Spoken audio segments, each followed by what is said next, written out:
Magandang gabi po sa inyong lahat at narito na yung ating 11 p.m. update para sa bagyong si Uwan na may international name na Fung Wong. Narito po yung latest na lokasyon ng bagyong Uwan, nasa 380 kilometro silangan ng Virac sa Catanduanes. Makikita nyo po sa ating latest satellite images, kita na po talaga itong mata ng bagyo. Makikita nyo po dito sa pinapakita nating mga satellite images po ng bagyong Uwan. No? At ang kanyang lakas ngayon nasa 155 kilometers per hour malapit sa gitna.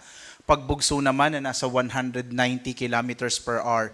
Bumilis pa po itong bagyong Uwan at sa ngayon nga ay kumikilos pa kanluran, hilagang kanluran sa bilis na 35 kilometers per hour. At dahil po sa medyo bumibilis nga yung bagyo, pwedeng mas mapaaga po yung inaasahan natin na pagtama nito sa kalupaan. Makikita nyo rin na halos malaking bahagi ng bansa ay naapektuhan na po ng outer rain bands ng bagyong Uwan. Kaya po magsisimula po ngayong gabi, lalong-lalo na bukas at sa Lunes ay mararamdaman yung mga malalakas na ulan at malalakas na mga hangin na dala ng bagyong Uwan. Lalong-lalo na doon sa dadaanan po niya, particular na sa northern and central Luzon. Makikita po natin yung ating latest track. Narito po yung latest track ng bagyong Uwan kung saan makikita po natin na posibleng lumapit po dito sa may silangang bahagi ng Bicol region, particular na dito sa lalawigan ng Catanduanes. Bukas po, posibleng bukas nga po ng umaga ay lalapit na po ito. At hindi natin naalis yung posibilidad, lalo na po pag kumilos ito patimog, maaring mauna pong tumama sa kalupaan ng Catanduanes yung sentro, particular na sa may hilagang bahagi o hilagang silangang bahagi ng Catanduanes. So hindi po natin inaalis yung posibilidad na ang unang landfall nito ay sa Catanduanes. Pero kahit hindi po ito mag-landfall sa Catanduanes, sa mga kababayan po natin dyan sa Catanduanes, ay mararanasan po yung pinakamalapit po na particular na yung tinatawag na eye wall. Yung eye wall po, yun po yung pinakamalakas na bahagi na o parte ng bagyo. At nakikita natin, posible po na sa kanyang pagkilos ngayon, bukas po ng gabi, posible nga po bandang alas 8 ng gabi, base sa track natin or later pa po, ay maaring tumama naman sa kalupaan ng Aurora or Isabela itong sentro ng mata ng bagyo. Pero hindi lamang po yung sentro ng mata ng bagyo yung ating kailangan tutukan dahil bago pa tumama yung sentro ng mata ng bagyo ay mararanasan na sa malaking bahagi ng northern and central Luzon itong epekto ng bagyong si Uwan. So bukas po, araw ng Linggo hanggang Lunes, ito po yung pinakamararanasan natin dito sa Luzon at maging sa ilang bahagi po ng Kabisayaan yung epekto at dalang ulan at hangin ng bagyong Uwan. Ito po, ang pinaka-crucial po natin, yung gabi ng Linggo hanggang umaga ng Lunes kasi makikita nyo po dito sa track, dadaan po siya gabi, particular na po gabi po ng Linggo hanggang madaling araw ng Lunes. By Monday morning, nasa may West Philippine Sea na po ito, at posibleng Martes ito lalabas ng Philippine Area of Responsibility. At dahil gabi nga ito dadaan sa kalupaan, mainam po na nakapaghanda na yung mga kababayan po natin, lalong-lalo na doon sa kung saan dadaan po yung sentro ng bagyo. Pero ganun din po yung mga kung saan nakataas po yung matataas nating mga tropical cyclone wind signal. So as of 11 p.m. nga po, no, nakataas ang signal number 4 dito sa lalawigan ng Catanduanes. Signal number 3 naman sa Aurora, northern and eastern portion ng Quezon, kasama ang Polillo Islands, Camarines Norte, Camarines Sur, Albay, northern and eastern portions ng Sorsogon at eastern portion ng northern Samar. Signal number 2 naman dito po sa mainland Cagayan, halos malaking bahagi po ng northern and central Luzon ay signal number 2 na. Yung mainland Cagayan, Isabela, Quirino, Nueva Vizcaya, Apayao, Abra, Kalinga, Mountain Province, Ifugao, Benguet, Ilocos Norte, Ilocos Sur, La Union, Pangasinan, buong Ilocos region na po yon, Nueva Ecija, Bulacan, Tarlac, Pampanga, Zambales, sa amin po dyan dito sa Bataan, gayon din sa Kamaynilaan, signal number 2 na po ang Metro Manila at posible pong umabot na hanggang signal number 3. Ito po yung worst case scenario para sa Metro Manila, Laguna, rest of Quezon, Cavite, Batangas, Marinduque, northern portion ng Oriental Mindoro, northern portion ng Romblon, rest of Sorsogon, Masbate kasama ng Ticao at Burias Islands, nalalabing bahagi ng northern Samar, northern and central portions ng Samar, northern and central portions ng eastern Samar, northern portion ng Biliran.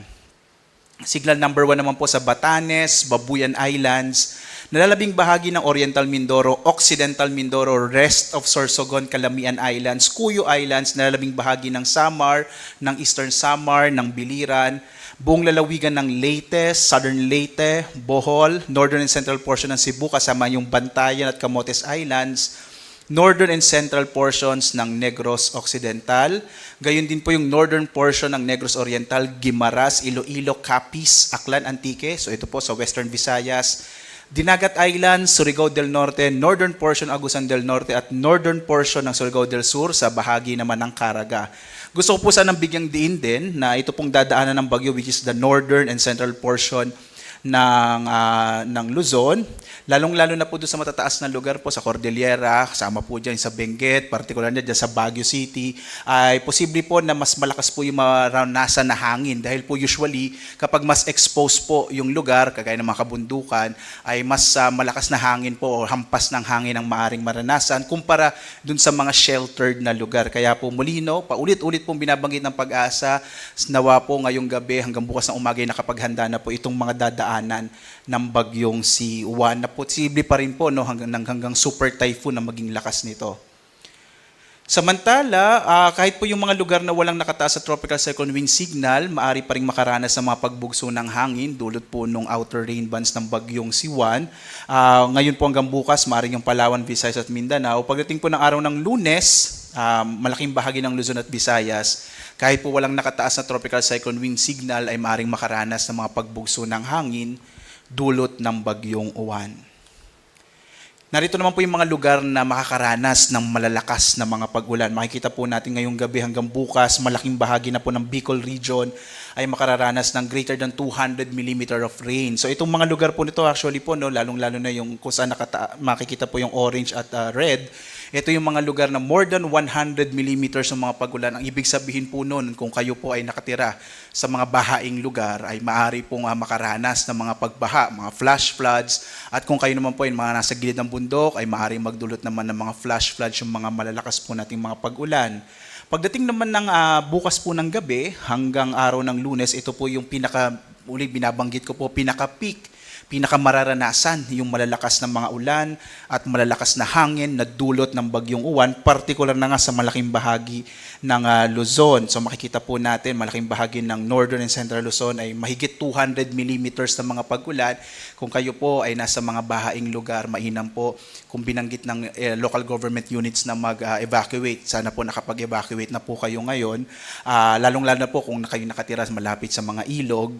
At gayon din po dito sa may southern part ng Luzon, kasama na dyan yung Metro Manila.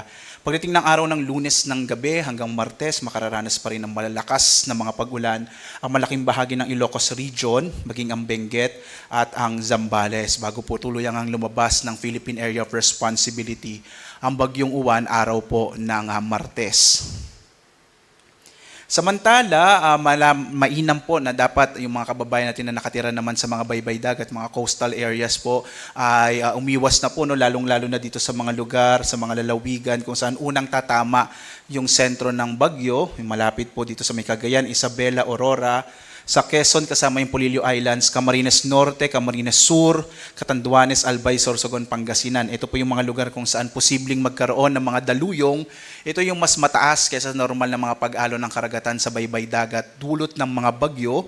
So malalaking alon po ito sa may baybay dagat na maaring umabot ng mahigit 3 metro.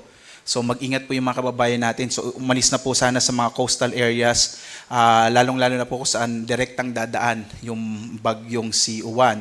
Makararanas din hanggang 3 metro ang ilang bahagi pa ng Cagayan, La Union, Pangasinan, Quezon, Camarines Sur at Northern Samar, habang 1 hanggang 2 metro naman ang taas ng daluyong sa Batanes, Cagayan, Ilocos Norte, Ilocos Sur, Pangasinan, Zambales, sa Bataan, Pampanga, Bulacan, Metro Manila, partikular na po dyan sa may Manila Bay, no, maaari po magkaroon ng mga paghampas ng alon. Sa Cavite, Batangas, Eastern Samar, Dinagat Islands at Surigao del Norte. Ngayon po may nakataas namang gale warning halos sa malaking bahagi po ng Luzon, sa Batanes, Cagayan, Isabela, Aurora, Quezon, Camarines Norte, Camarines Sur, Catanduanes, Albay, Sorsogon sa Ilocos Region, sa Ilocos Norte, Ilocos Sur, La Union, Pangasinan, Zambales, maging dito sa Marinduque, Masbate, Romblon, Northern Coast of Cebu, kasama yung Bantayan at Camotes Islands, Biliran, Leyte, Southern Leyte, Samar, Surigao del Sur, Northern Samar, Eastern Samar, Dinagat Islands, Surigao del Norte, kasama yung Siargao at Bocas Grande Islands. Sa mga lugar po, no, itong may nakapula po, no, ito yung mga lugar kung saan inaasahan nga natin na magkakaroon ng malalaking pag-alon po ng karagatan. Kaya delikado na po maglayag yung mga sasakyang pandagat, lalong-lalo na yung mga maliliit na mga bangka sa mga lugar po na ito. Kaya iwasan na pong pumalaot ng mga kababayan natin. At magsisimula na po tayong magkaroon ng 3-hourly update. Yung susunod na update po natin dito sa Bagyong Uwan ay bukas or mamaya ng alas 2 ng madaling araw. Dahil inaasahan nga natin na posible pong bukas ng gabi ay maaring maglandfall na po yung sentro ng mata ng bagyo. Muli po, nais pong bigyang diin ng pag-asa na sa mga sandaling ito, sana po ay nakapaghanda na po kayo. Dahil po bukas, araw ng linggo, mararanasan na yung malalakas na hangin at malalakas na ulan na maaaring magdulot ng mga pagbaha, flash floods, mga landslides, lalong-lalo na doon sa dadaanan ng Bagyong Uwan. Pinaka-crucial po natin ay mula po sa hapon or hanggang gabi ng linggo hanggang kinabukasan po ng Lunes. So sana po, no, lalong-lalo na yung mga kababayan natin na mga PWD, mga pregnant po, mga buntis at yung mga senior citizens, sana po nakapag-evacuate na po kayo, lalo na kung kayo ay mga nasa lugar na susceptible or maaring makaranas nga po ng mga malalakas na pag-ulan, mga pagbaha, mga pagguho ng lupa. At live po na nagbibigay update mula dito sa Pag-asa Weather Forecasting Center. Ako si Obet Badrina. Maghanda po tayo lagi para sa sangligtas na Pilipinas. Maraming salamat po. Magkita-kita tayo mamayang 2 a.m. update.